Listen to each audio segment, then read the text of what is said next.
pues por la fe tenemos paz para con Dios por medio de nuestro Señor Jesucristo.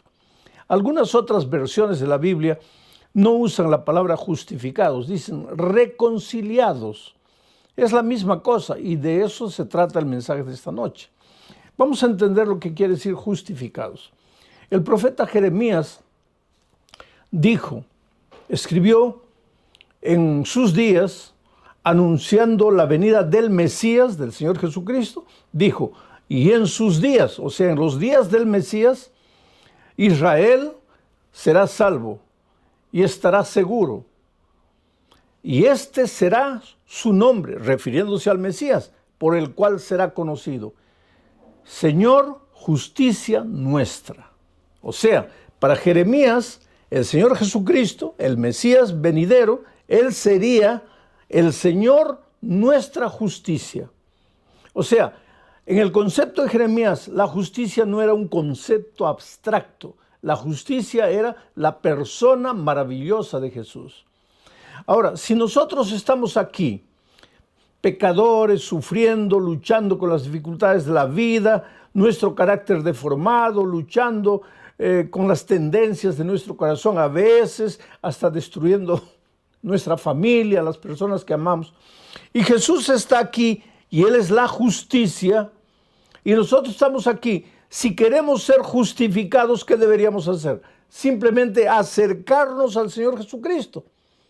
O sea, siguiendo el temario de esta semana, ¿qué tendríamos que hacer?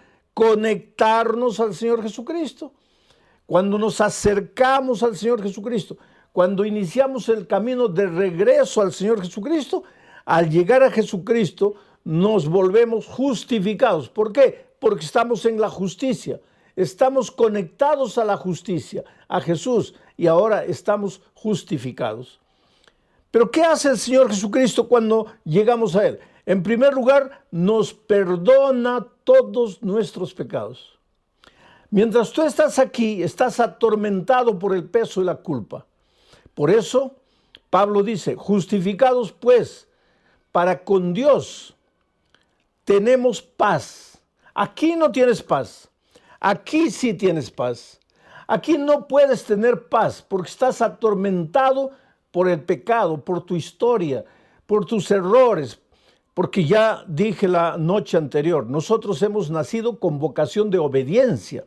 Es verdad que cuando el pecado entró, adquirimos la tendencia hacia la desobediencia. Pero en el fondo de nuestro ser todavía está la vocación de obediencia. Por lo tanto, cuando vivimos en desobediencia, cuando vivimos alejados de Dios, por más que querramos alegrarnos, ser felices, distraernos, buscar placeres, lo que querramos, alejados de Dios, esa vocación de obediencia interior que el pecado no ha logrado anular, clama. Y eso es lo que nos crea el complejo de culpa, de culpabilidad. Nos sentimos perdidos, nos sentimos indignos, sentimos que no merecemos. Y cuando sucede alguna cosa de malo en nuestra vida, inmediatamente pensamos, es porque hice esto, porque Dios me está castigando. No tenemos paz. Pero ahora viene Pablo y dice, pero si tú regresas a Jesucristo, si tú te devuelves a Jesús, si tú te conectas a Jesús, entonces eres justificado. Y lo primero que Jesucristo te da cuando llegas a Él es el perdón de tus pecados. Te dice, yo no te condeno, vete y no peques más. Ya no tienes que vivir atormentado. ¿Por qué? Porque has ido al Señor Jesucristo. Y Él no te perdonó simplemente diciendo, bueno, ya te perdono, sino que Él murió en la cruz del Calvario por ti.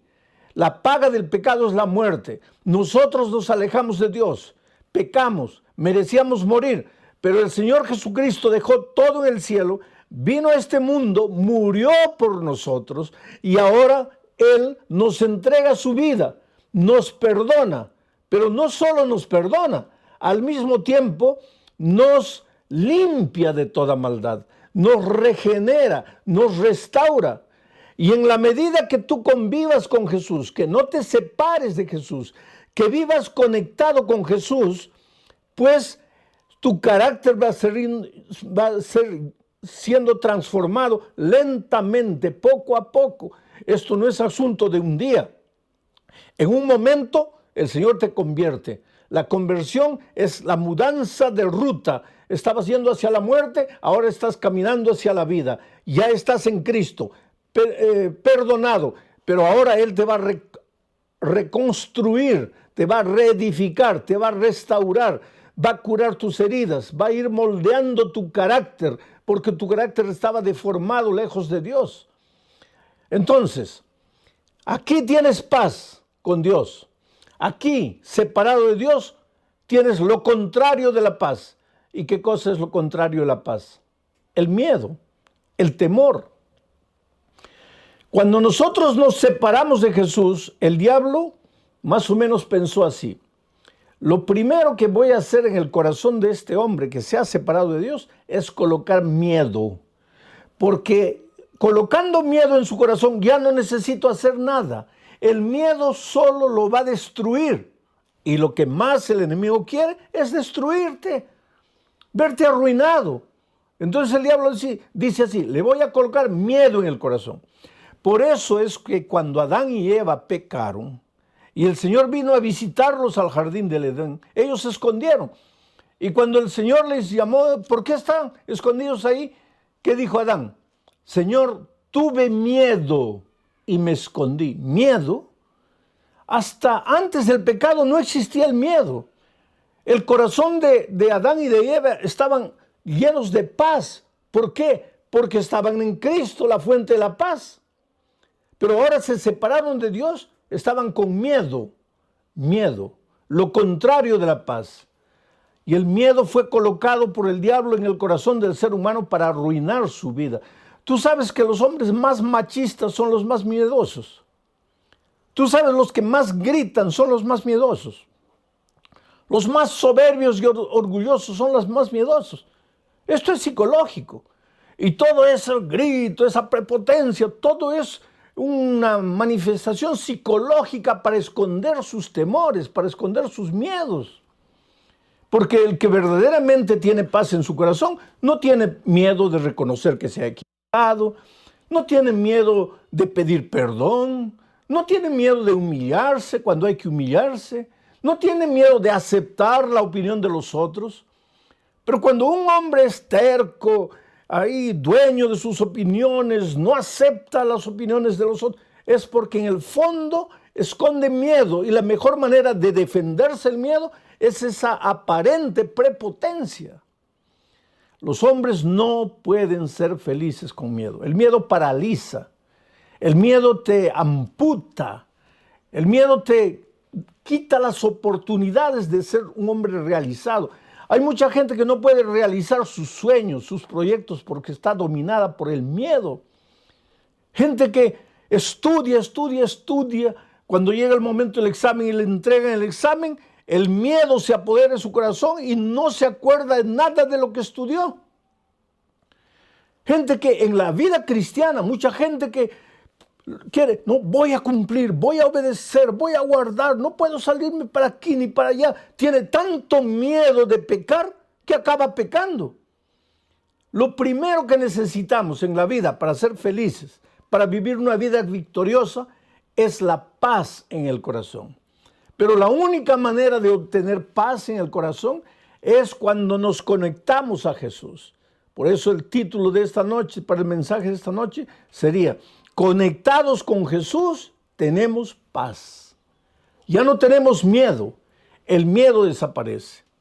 Y ahora yo te voy a mostrar en este momento cómo el miedo es el causador de la grande cantidad de problemas que nosotros cargamos en la vida. Voy a llevarte a los tiempos del Señor Jesucristo. Una noche en el mar de Galilea, Jesús estaba ahí con sus discípulos. Quiere decir, Jesús había mandado a sus discípulos al otro lado del mar. Él se quedó en esta orilla. Los discípulos estaban ahí en medio del mar y comenzó la tormenta. Una tormenta terrible, oscuridad, vientos contrarios, relámpagos, truenos. Ahora, los discípulos no eran gente endeble que se iba a asustar por una tormenta, no. Ellos eran marineros, hombres forjados a la orilla del mar, pescadores con mucha experiencia. Entonces ellos no se atemorizaron. Ellos comenzaron a sacar el agua, porque el agua entraba al barco y parece que el barco se iba a hundir y ellos sacaban el agua del barco. El agua entraba, ellos sacaban el agua del barco. Seguía entrando, sacaban el agua del barco. Pero las horas fueron pasando. Cuando ellos entraron a atravesar el mar, debería ser más o menos a las 6 de la tarde, 7, 8, 9, 10, 11, la lluvia comenzó, la tormenta comenzó. Ellos luchando con la tormenta, tratando de sacar el agua. 1 de la mañana, 2 de la mañana, y por más experientes marineros que fueran, pues allá por las 4 de la mañana ya estaban cansados, ya estaban agotados. ¿Y por qué yo digo las 4 de la mañana? Porque el texto bíblico dice que Jesús apareció para ayudarlos allá en la 4ª vigilia. Los judíos dividían a la noche en 4 vigilias. De 6 de la tarde a 9 de la noche, primera vigilia. 9 de la noche a medianoche, segunda vigilia. Medianoche a 3 de la mañana, tercera vigilia. 3 de la mañana a 6 de la mañana, 4ª vigilia. Y si Jesús apareció para ayudar a sus discípulos en la 4ª vigilia, entonces debe haber aparecido entre las 3 de la mañana y las 6 de la mañana. Y yo me atrevería a decir, debe haber aparecido allá por las 5, 5 y media de la mañana. Pero, pastor, ¿por qué? Por un simple motivo. ¿Sabes cuál es el momento más oscuro de la noche? Yo siempre pensé que el momento más oscuro de la noche era medianoche, pero no es verdad. Si quieres saber cuál es el momento más oscuro de la noche, vete un día al campo, pasa la noche ahí y te vas a dar cuenta que la noche está llena de tinieblas, es oscura. Pero el momento más oscuro es unos 10, 15 minutos antes de que el sol del nuevo día salga. O sea, en la 4ª vigilia. ¿Y por qué Jesús apareció a esa hora para sus discípulos? Porque Jesús siempre aparece en la 4ª vigilia. O sea, desde el punto de vista humano, ya no sabes qué hacer. Miras para aquí, no hay solución, para allá no hay solución, no hay salida. Y llegas a la conclusión, como los discípulos, comienzas a llorar, a desesperarte. Ay, Señor, estoy perdido, ya no tengo salida, no tengo solución. Para ti, desde el punto de vista humano, no hay salida, no hay solución. Pero en ese momento aparece el Señor Jesucristo. A veces yo me pregunto, ¿por qué Dios permite que lleguemos al extremo de nuestras fuerzas? ¿Sabes? Porque nosotros mismos, cuando tenemos un poco de fuerzas, tratamos de resolver el problema con nuestras propias manos. ¿Para qué Dios? ¿Nos acordamos de Dios cuando ya no sabemos qué hacer? Yo he encontrado mucha gente a lo largo de mi vida, gente que negaba a Dios, no quería saber nada de Dios, no aceptaba a Dios, pero en el momento del dolor, de la muerte, del cáncer, el momento de la crisis financiera, ahí levantaron los ojos, ay Dios mío, por favor. Y qué maravilloso es Dios, querido, porque si Dios fuera un ser humano, cuando tú en el momento ya de la desgracia le dices, oh Dios mío, Él te diría, si Él fuera hombre, te diría, ah, qué bonito. Así que porque todo te falló, te acordaste de mí. Pero el Señor Jesús nunca te va a decir eso. Tú puedes ir a Él como estás, derrotado, fracasado. ¿Por qué no le entregas la vida a Jesús ahora que eres joven, lleno de vida, lleno de fuerza? Mi padre entregó su vida a Jesús ya para morir. Y en la hora de su bautismo, Él me abrazó y me dijo, hijo, ¿por qué no le entregué mi vida a Jesús cuando era joven? Cuando podía hacer tanta cosa para Él. Y yo le dije, no te preocupes, papá, Dios ya te perdonó. Pero cuando salía del agua y yo lo veía que lo llevaban, me quedé pensando en mi corazón, realmente, papá, tú eras un hombre tan hábil, lleno de tantos dones. ¿Cuántas cosas podrías haber hecho por Dios? Nunca quisiste. ¿Por qué tuviste que esperar hasta este momento? Entonces, si tú eres joven, toma tu decisión. Pero si como mi padre tomas tu decisión cuando ya no puedes hacer nada, ¿tú crees que Dios te va a decir, ahora que ya estás muriendo, me entregas tu vida? ¿Por qué no me entregaste cuando tenías 20 años? No, Jesús nunca va a hacer eso. Así que si tienes 20 años, entrégale la vida. Si tienes 50 años, entrégale la vida. Y si estás a la orilla de la muerte, entrégale la vida, porque tú eres precioso para Jesús, Él te ama. Y Jesús apareció en la medianoche de la vida, en el momento de más oscuridad de la vida de sus discípulos. Ahora, ¿qué tiene que ver esto con justificados? Pues por la fe tenemos paz. Ahora te voy a explicar. Cuando los discípulos Vieron a Jesús porque Jesús no aparece como tú quieres. A veces nosotros en el momento de la desesperación tenemos una idea, imaginamos, Jesús podría aparecer en forma de un empleo ya que estoy desempleado. Jesús podría aparecer en forma de dinero ya que estoy endeudado. Jesús podría aparecer en forma de salud ya que estoy enfermo. Pero Jesús no aparece siempre como tú quieres. Él aparece como Él, en su infinita sabiduría, sabe que debe aparecer. Y esa noche apareció para la vista de los discípulos como un fantasma, andando encima de las aguas del mar. ¿Cómo lo esperaban ellos? Tal vez, yo no sé, trayendo la figura para nuestros días, en un helicóptero, tal vez en una lancha, tal vez en un barco a motor, yo no sé. Ahora, yo sé que ellos jamás lo esperaron como andando por encima del mar. Tanto así que se asustaron y comenzaron a gritar, es un fantasma, es un fantasma. Mira cómo deben haber racionalizado los discípulos. Estaban desesperados, ahogándose el agua, entrando la tormenta ahí. Claman al Señor, oh Señor, ayúdanos, Señor, ¿dónde estás? Y en lugar de aparecer Jesús para ayudarlos, aparece un fantasma. Y ellos se asustan más. Es un fantasma, es un fantasma. Entonces viene la palabra del Maestro que les dice, soy yo, no tengáis miedo. Soy yo, no tengáis miedo. ¿Qué cosa es el miedo? Lo contrario de la paz. ¿Y por qué los discípulos en ese momento estaban con el corazón lleno de miedo? Porque estaban separados de Jesús. Porque Jesús se había quedado al otro lado del lago y ellos estaban en alta mar solos y el miedo se apoderó de su corazón. Y siempre que tú te alejas del Señor Jesucristo, tu corazón se va a llenar de miedo. Pero cuando tú te acerques a Jesucristo, tu corazón se va a llenar de paz. Cuando tú te alejes, se va a llenar de miedo. En ese momento el corazón de ellos estaba lleno de miedo. Ellos tal vez pensarían que su problema era la oscuridad, que su problema era la tempestad, que su problema eran las olas gigantescas, los vientos contrarios, el agua que estaba entrando al barco. Eso es lo que ellos pensaban. Así como tú tal vez en este momento pienses que tu problema es la droga que está destruyendo la vida de tu hijo, o que tu problema es tu esposa cuyo carácter es terrible y está fomentando la división del hogar, o que tu problema es el carácter terrible de tu esposo, que es agresivo, o que tu problema es la falta de empleo, o la crisis financiera, o el COVID, la pandemia, que yo no sé. A veces nosotros confundimos las cosas. ¿Cuál es mi problema? Pero no nos damos cuenta que el verdadero problema está dentro de nuestro corazón. Y Jesús le dijo, soy yo, no tengáis miedo. En otras palabras, cuando Jesús apareció, colocó la mano en el corazón de ellos y arrancó el miedo. Y en lugar, ahora colocó su paz, porque ahora Jesús estaba con ellos. Colocó su paz, porque justificados pues para con Dios, reconciliados con Dios, tenemos paz. Ahora el corazón de ellos ya no tenía miedo, ahora tenía paz. Y cuando el corazón de ellos fue inundado por la paz, mira lo que Pedro hizo.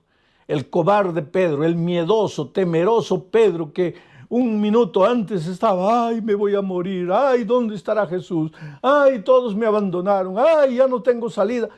Ese Pedro, con su corazón lleno de miedo, estaba pensando así, pero cuando Jesús llegó y extirpó el miedo en su corazón y colocó la paz, ahora él se levanta como un gigante. Y le dice, Señor, déjame ir hasta ti. Y Jesús le dice, ven. Pero ¿cómo ven?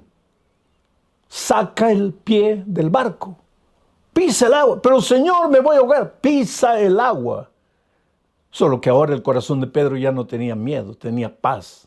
Y cuando tu corazón tiene paz, eres capaz de hacer cualquier maravilla. Y Pedro sacó el pie del barco, después el otro comenzó a andar por encima del mar. Ahora, yo te hago una pregunta. ¿Es posible que un ser humano pueda andar por encima del agua? No, no es posible. En otras palabras, cuando el miedo salió del corazón de Pedro y cuando entró la paz, él fue capaz de hacer una cosa imposible. Oh, querido, si tú le entregas a la vida a Jesús, si tú te reconcilias con Jesús, si tú te conectas con Jesús, lo primero que Él va a hacer es sacar el miedo de tu corazón y darte paz. Por eso Pablo dice, reconciliados, justificados pues para con Dios tenemos paz. Y tú con paz serás capaz de conseguir empleo, de encontrar empleo cuando no hay empleo para nadie. ¿Acaso Pedro no caminó por el agua cuando nadie puede caminar por el agua? Tú, con paz en tu corazón, serás capaz de ayudar a tu hijo que se está ahogando en las drogas. Serás capaz de reconstruir tu matrimonio que se está haciendo pedazos. Pero tú con paz, ahora tú con miedo en tu corazón, no podrás hacer nada. Pero yo quiero pensar en otro pensamiento, quiero meditar en otro pensamiento del Señor Jesucristo registrado en Juan 14, 27. Jesús dijo, mi paz os dejo, mi paz os doy. Pero después Él explica, dice, pero yo no doy mi paz como el mundo la da. No tengáis miedo. Yo no doy mi paz como el mundo la da. ¿Qué quiso decir Jesús aquí? Es que la paz que Él te ofrece no es lo que el mundo conoce por paz. Y ahora te voy a explicar. ¿Qué cosa es paz para los seres humanos? Ausencia de guerra, ausencia de conflicto, ausencia de pelea. Eso es paz. Pero mira, hay una paseata en favor de la paz, en favor del medio ambiente, en favor del que se pare la guerra. Y la gente sale a la paseata con pancartas y gritan. Esa misma gente que proclama paz está quebrando vidrios, está tirando piedras. Pero ¿qué paz quieren? Muchos de esos que están proclamando paz en la calle llegan a la casa y golpean a la esposa, golpean a los hijos. Muchos de esos que proclaman la paz llegan a la casa y no pueden dormir porque no tienen paz en su corazón. A eso es lo que Jesús dice, mi paz os dejo, mi paz os doy, pero yo no te doy mi paz como el mundo te da. Mi paz comienza no con una paseata afuera, mi paz comienza en tu corazón.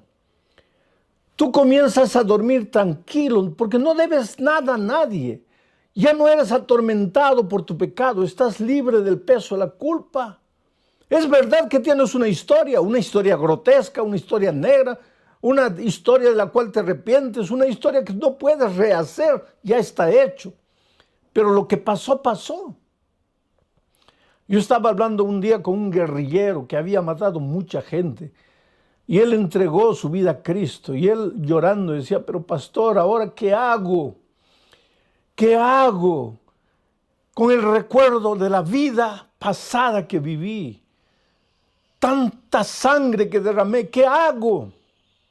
Y llorando él me decía, yo no merezco perdón. Yo he hecho mucho mal. Jesús murió por todos, pero por mí no. Yo no merezco perdón. Pero yo te digo esta noche una cosa, querido. Ni tú ni yo merecemos perdón. El perdón no es por merecimiento, es por gracia. Y para que entiendas la palabra gracia, vamos a relacionar con otra palabra de la misma raíz, la palabra gratis. ¿Qué cosa es una cosa gratuita? Una cosa por la que no pagas. Cuando alguien te da un regalo gratuito, no pagas, no haces nada, es tuyo. Ni siquiera lo tienes que recibir, pero lo colocan a tu lado, es tuyo, gratis. La salvación es por gracia. El perdón es por gracia, la paz es un regalo que Dios te da por gracia. No pagas nada, no mereces. Por lo tanto, aunque hayas hecho lo que hayas hecho, aunque hayas vivido como hayas vivido, no estés pensando que porque has hecho mal no mereces, porque realmente no mereces. Pero es que el perdón y la gracia y la paz no son por merecimiento, es porque Dios te ama y te ama como eres.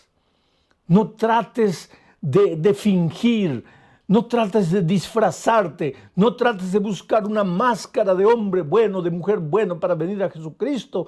Él te ama, Él te acepta como eres. Lo único que tienes que reconocer es, Señor, soy un pecador, yo no puedo remediar mi pasado, yo te necesito, yo vengo a ti para que tú me ayudes. Reconcíliate con Dios, reconéctate con Dios, arrepiéntete, ven al Señor Jesucristo. Y entonces el primer regalo que Jesús te da es la paz. Y entonces cuando tienes paz en tu corazón no tienes miedo de nada. Que venga lo que venga, que vengan las luchas, dificultades, porque te vas a dar cuenta de una cosa. Cuando decides seguir a Jesús, van a aparecer muchos enemigos tuyos que tú no sabían que eran enemigos. Va a aparecer gente querida que te va a decir cosas terribles, que te va a hacer llorar tal vez por la decisión de seguir a Jesucristo, que te va a decir que eres un tonto, que te estás dejando engañar, que esa cosa de Jesús, que no te ayuda en nada, que no te lleva para ningún lado bueno. Pero tú no tengas miedo. ¿Por qué? Porque tu corazón está lleno de paz, porque el primer regalo que Jesucristo te dio fue la paz. Y con paz tú vas a enfrentar las dificultades de la vida. Yo tengo en mis manos la historia de Luciano. Luciano conoció a una chica de la iglesia, se enamoró de ella. Pero mientras se desarrollaba el relacionamiento, él se dio cuenta que él no era el primero en la vida de la esposa, de la novia. Él no era el primero. Todo hombre quiere ser el primero en la vida de la chica con quien se va a casar. Pero él no era el primero, él era el segundo. ¿Quiere decir que ella amaba a otra persona más que a él? Sí, ella amaba a Dios más que a él. Y eso lo dejaba a él con ciúmes, con celos. Porque decía, ¿cómo es?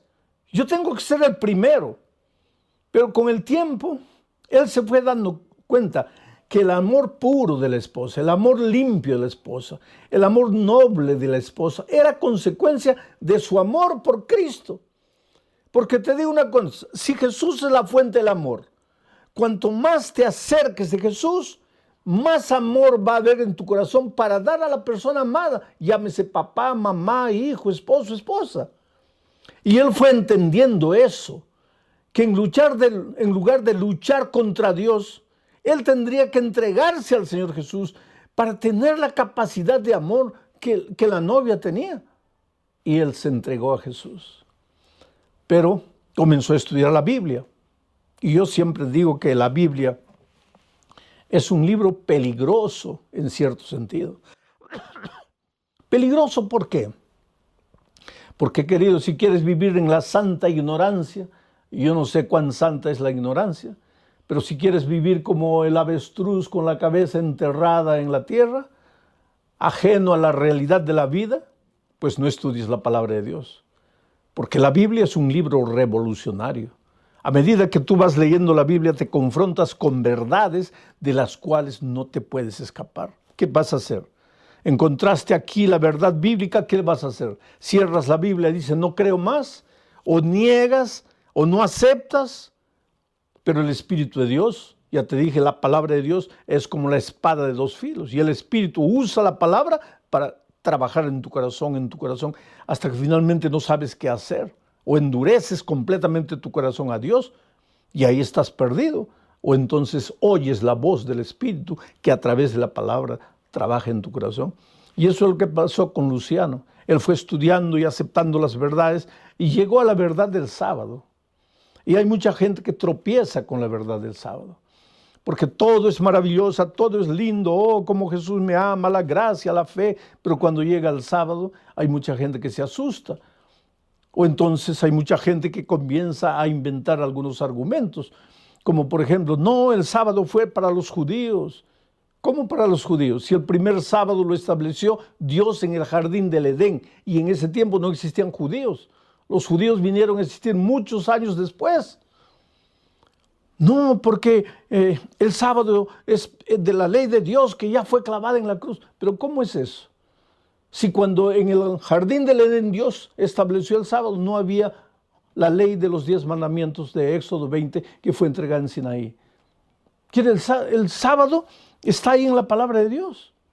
El Señor Jesucristo, Lucas 4:16 dice, cuando en esta tierra Él estaba, se dirigía a la sinagoga los sábados conforme era su costumbre.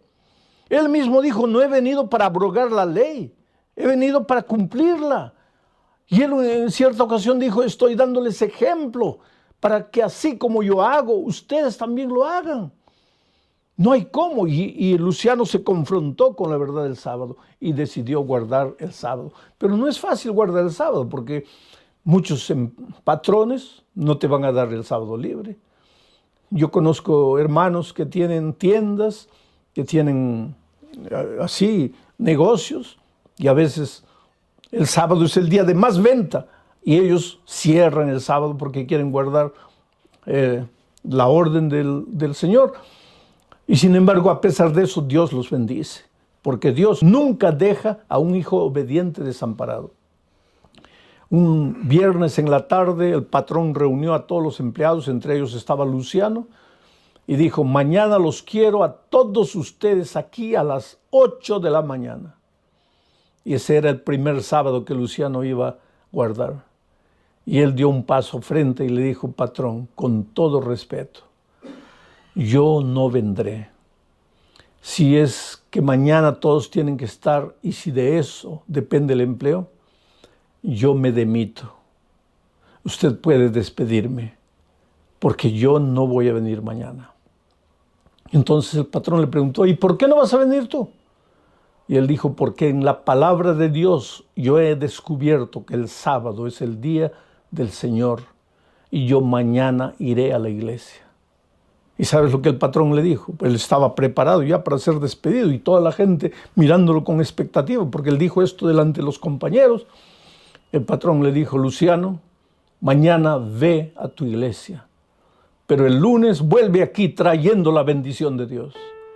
Y ya pasaron años y Luciano es un trabajador ejemplar, un hombre de confianza en la empresa. Y un hombre fiel al Señor Jesús guardando el sábado. Porque cuando tú te dispones a obedecer al Señor, a seguir al Señor, Él no te abandona, no te deja desamparado.